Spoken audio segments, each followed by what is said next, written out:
नेहा सिंह राठौड़ को इलाहाबाद हाईकोर्ट से लगा बड़ा झटका। हाईकोर्ट की लखनऊ बेंच ने नेहा राठौड़ की अग्रिम जमानत याचिका को किया खारिज। प्रधानमंत्री मोदी पर आपत्तिजनक टिप्पणी के केस में मुश्किल में फंसी नेहा सिंह राठौड़। क्या योगी पुलिस नेहा सिंह राठौड़ को करेगी गिरफ्तार? प्रधानमंत्री नरेंद्र मोदी के खिलाफ आपत्तिजनक टिप्पणी करने के केस में अब नेहा सिंह राठौड़ को इलाहाबाद हाईकोर्ट से बड़ा झटका लगा है। दरअसल हाईकोर्ट की लखनऊ बेंच ने नेहा सिंह राठौड़ की अग्रिम जमानत याचिका को खारिज कर दिया है, जिसके बाद नेहा सिंह राठौड़ पर एक बार फिर गिरफ्तारी की तलवार लटक गई है। ऐसे में अब उन्हें पुलिस के सामने पूछताछ के लिए उपस्थित होना पड़ सकता है।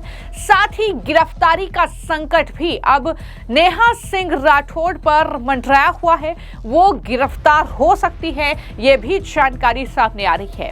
दरअसल कोर्ट ने ये माना है कि पहलगाम हमले के बाद संवेदनशील समय में उन्होंने पीएम मोदी पर आपत्तिजनक पोस्ट की और 7 महीने से वो जांच में बिल्कुल भी सहयोग नहीं कर रही हैं।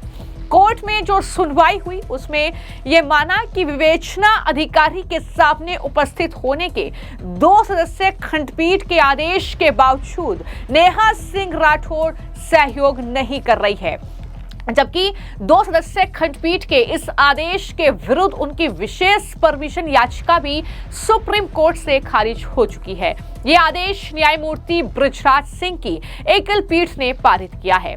वहीं पर अभियुक्त की ओर से दलील दी गई है कि इंटरनेट मीडिया पर की गई टिप्पणियां अभिव्यक्ति की स्वतंत्रता का विषय हैं। यानी यहाँ पर नेहा सिंह राठौड़ का पक्ष ये है कि ये तो अभिव्यक्ति की स्वतंत्रता है, तो ऐसे में हम कुछ भी टिप्पणी कर सकते हैं। ये भी कहा गया है कि पूरे कथनक के मामले में देश के एकता को खतरे में डालने और देश के विरुद्ध विद्रोह की धाराएं नहीं लगाई जा सकती है। इस मामले में यह भी नेहा सिंह राठौड़ का पक्ष है कोर्ट में इस मामले को लेकर। लेकिन कुल मिलाकर ये चीजें अब स्पष्ट होती नजर आ रही हैं कि नेहा सिंह राठौड़, जो कि खुद को लोक गायिका कहती हैं, एक सिंगर हैं, लेकिन जिस तरीके से वो बीजेपी पर हमलावर रहती हैं, खासतौर पर प्रधानमंत्री नरेंद्र मोदी को घेरती हैं, पार्टी विशेष का वो समर्थन करती हैं, तो ऐसे में उनकी मुश्किलें अब बढ़ती हुई नजर आ रही हैं। गिरफ्तारी को लेकर लगातार खबरें सामने आ रही थी, लेकिन अब यह कहा जा रहा है कि नेहा सिंह राठौड़ पर गिरफ्तारी की तलवार लटकी हुई है।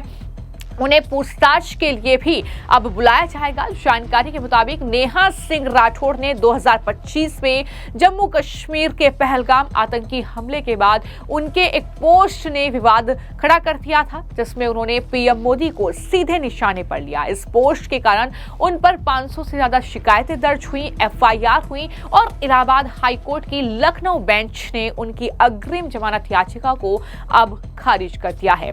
क्या पोस्ट किए गए थे वो भी मैं आपको बता देती हूं। दरअसल अप्रैल 2025 वो वक्त जब पहलगाम में आतंकवादी हमला हुआ, उस वक्त पीएम मोदी को टैग करते हुए नेहा सिंह राठौड़ ने लिखा था कि पहलगाम हमले के बाद मोदी जी बिहार आए ताकि पाकिस्तान को धमकाएं और राष्ट्रवाद के नाम पर वोट बटोर सके। इसके अलावा उन्होंने कई पोस्ट किए थे, जिसमें एक और पोस्ट किया और लिखा, एक फोन कॉल से दूसरे देशों की वॉर रुकवाने वाले अपने ही देश में आतंकी हमला नहीं रोक पाए। मोदी की सरकार में आतंकी हमले हो रहे हैं और नागरिक मारे जा रहे हैं। तो सवाल मोहम्मद अली जिन्ना और नेहरू जी से पूछे जाएं।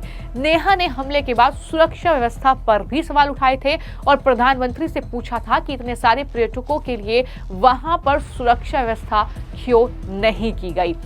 तो ये नेहा सिंह राठौड़ के सवाल थे। अब ये जो मामला है ये देशद्रोह की कैटेगरी में आता है। नेहा सिंह राठौड़ ने जो कहा है, जो किया है, वो भी इतने गंभीर वक्त में ये सब कुछ जो है राष्ट्रद्रोह है, ये भी लगातार कहा जा रहा है। लेकिन इस घटना में नेहा सिंह के खिलाफ 27 अप्रैल 2025 को लखनऊ के हजरतगंज थाने में एफआईआर दर्ज की गई थी। जिसकी जांच जारी है। उनकी दलीलों का विरोध करते हुए सरकारी वकील डॉक्टर पीके सिंह ने यह तर्क दिया कि याचिकाकर्ता ने न केवल प्रधानमंत्री, गृह मंत्री और बीजेपी के खिलाफ अपमानजनक टिप्पणी की, साथ ही ऐसे समय में जब पाकिस्तान के साथ तनाव चरम पर था, उन्होंने राष्ट्र विरोधी बयान देकर संविधान के अनुच्छेद 19 के तहत अभिव्यक्ति की स्वतंत्रता के संवैधानिक अधिकार का उल्लंघन किया है। इतना ही नहीं, डॉक्टर वीके सिंह ने कहा कि नेहा के बयानों को पाकिस्तान में सोशल मीडिया पर काफी प्रशंसा मिली है। यह भी तर्क दिया गया कि बिहार चुनाव के बारे में नेहा के बयान अभिव्यक्ति की स्वतंत्रता की सीमाओं को भी लांघते हैं। सरकारी वकील ने पीठ को यह भी बताया कि नेहा जांच में सहयोग नहीं कर रही है, नोटिस के बावजूद वो पूछताछ के लिए उपलब्ध नहीं हो रही है। तो इस तरीके से सुनवाई इस मामले में चली है, लेकिन उनकी अग्रिम जमानत याचिका जो थी वो खारिज हो चुकी है। नेहा सिंह राठौड़ से अब पूछताछ होगी। अगर वो सहयोग पूछताछ में नहीं करती है तो जाहिर तौर पर योगी पुलिस उन्हें किसी भी वक्त गिरफ्तार कर सकती है। कोर्ट ने दोनों पक्षों की बहस सुनने के पश्चात पारित अपने निर्णय में यह कहा कि एफआईआर को चुनौती देने वाली याचिका को खारिज करते हुए कि 2 सदस्यीय खंडपीठ ने अभियुक्त को 26 सितंबर की तिथि नियत कर विवेचना अधिकारी के सामने उपस्थित होने का आदेश दिया था। इस आदेश के विरुद्ध नेहा सिंह राठौड़ की विशेष परमिशन याचिका सुप्रीम कोर्ट ने खारिज कर दी थी और ऐसे समय में भी वो सहयोग नहीं कर रही है। ऐसे में उसे अग्रिम जमानत का लाभ भी नहीं दिया जा सकता, यानी इसी वजह से उनकी अग्रिम जमानत याचिका भी खारिज हो चुकी है। हालांकि इससे पहले नेहा सिंह राठौड़ कैमरे के सामने आई, उन्होंने क्या कहा था जरा सुनिए। मेरा एक स्टेटमेंट था जब पहलगाम में जो हमला हुआ था, आतंकवादी हमला, तो उसमें बहुत सारे लोग मारे गए थे। तो मैंने प्रधानमंत्री जी को टैग करते हुए ट्विटर पे एक सवाल पूछ लिया था कि इतने सारे सैलानियों के लिए, इतने सारे पर्यटकों के लिए वहां पे सुरक्षा की व्यवस्था क्यों नहीं थी, इसका जिम्मेदारी कौन लेगा। तो यही बस मैंने सवाल पूछा था। तो जगह जगह पे मेरे खिलाफ शिकायतें, लंका थाने में तो शायद 300 या 400 शिकायतें भी दर्ज कराई गई थी और एक एफआईआर हजरतगंज थाने में भी। तो वही मामला था जिसको लेकर के अभी अफवाह उड़ा रहे हैं लोग कि मैं फरार हूं। मैं आपको बता दूं, मैं बिल्कुल कहीं फरार नहीं हूं, मैं यहीं लखनऊ में ही हूं। मुझे पुलिस की तरफ से, न हजरतगंज थाने की तरफ से, न लंका थाने की तरफ से अब तक कोई नोटिस मुझे मिला नहीं है। रही बात मेरे दरवाजे पे नोटिस चस्पा करने की, तो आप भी हैं, कैमरा खोलिए, चलिए मेरे घर पे, मैं यही गोल्फ सिटी में ही रहती हूँ, तो जा करके देख लीजिए कि क्या कोई नोटिस है वहाँ पे या नहीं है। मुझे किसी ने नोटिस नहीं दिया है, ये सब झूठ बात है। तो कुल मिलाकर कहीं न कहीं अब नेहा सिंह राठौड़ ने पहलगाम आतंकवादी हमले के दौरान देश की सुरक्षा को लेकर सेनाओं पर प्रधानमंत्री नरेंद्र मोदी के खिलाफ जो आपत्तिजनक टिप्पणी की, उस मामले में अब उनकी मुश्किलें बढ़ती ही जा रही हैं। अब नेहा सिंह राठौड़ पर एक तरीके से गिरफ्तारी की तलवार लटकी हुई है। फिलहाल आपकी इस मामले को लेकर क्या राय है, हमें कमेंट बॉक्स में जरूर लिखें। धन्यवाद।